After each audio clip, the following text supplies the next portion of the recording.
kasi n'wana wa bavo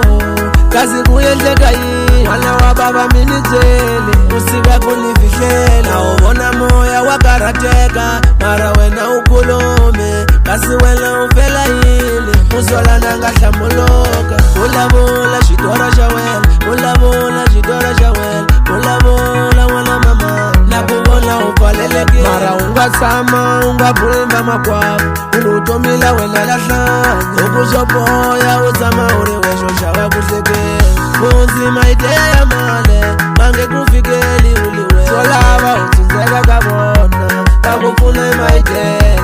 yingo maideya male u nge mahleketi u ri we swo lava u tsundzeka ka vona va ku nyika maideya hambiloko va ku nyika maideya ya ku tsema nhlanga ni li tsema nhlanga n'wana mama ni u nga keti hambiloko va ku nyika maideya ya ku luka byanyi n'wana mama luka byanyi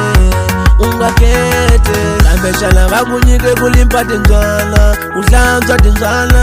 yamukela n'wana mama lexona xiyimo xa kambe u kuma ntirho wa ku rima n'wananga xona kona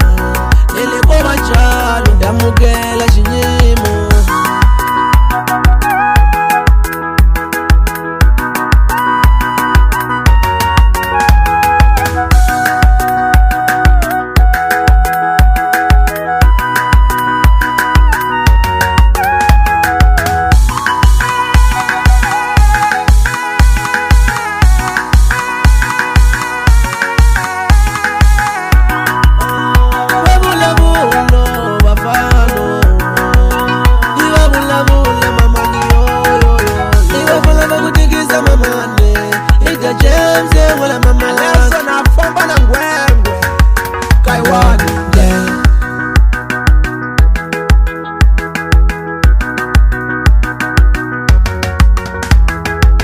Amina na kesa n'wana mamani na bonga da James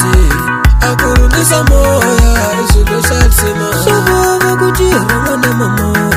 ukamunga ngwili winchumu tungwini na wenu usala nanga hlamolo kalilwe arima kuwa tshovela mina nuri mama halo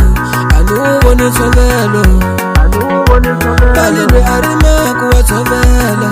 mina nuri mama halo anuwoni tshovelo avakutala vanivita ngwagweka wane ainidume ngopfu mina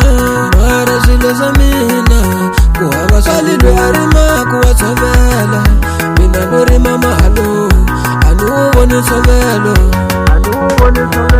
hambiloko va ku nyika maideya ya ku tsema nhlanga ni li tsema nhlanga n'wana mama ni u nga keti hambiloko va ku nyika maideya ya ku luka byanyi n'wana mama luka byanyi u nga keti kambe xana va ku nyike ku limpa timbyana ku hlantswa timbyana yamukela n'wana mama lexona xiyimo xa kambe u kuma ntirho wa ku rima